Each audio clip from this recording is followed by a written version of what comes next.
Hello, Senator Bassler, members of the committee. Thank you for the opportunity to talk today.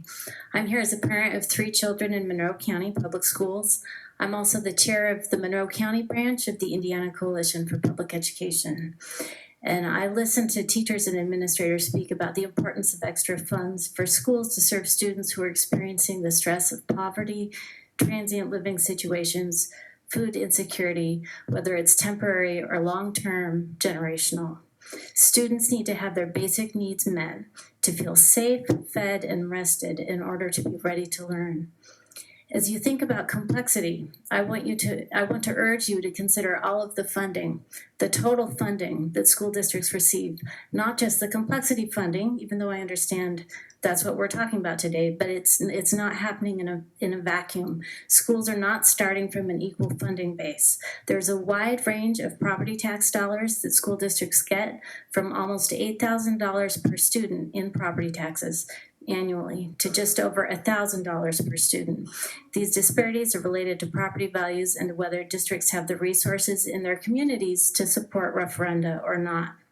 Similarly, per student funding alone does not adequately describe districts' financial situations, in part because of state policies that are sending students and funding out of our community-governed public schools to vouchers and to charter schools. Some school districts have been losing funding for years. So in my area of southern Indiana, North Lawrence, Spencer Owen, Eastern Greene, Brown, and Vigo County have all had drops in revenue over the past 5 years.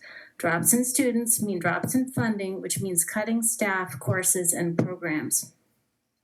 How we invest in our schools and our kids is very simply a window on the future we want Indiana to have.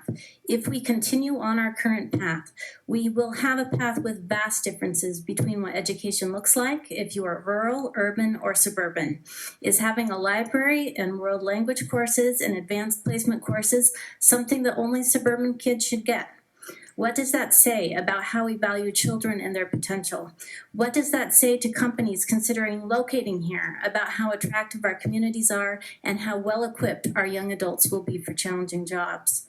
The complexity formula cannot solve inequities in an environment of scarcity and austerity, with increasing divides between districts with referenda and those without, with increasing or decreasing property values.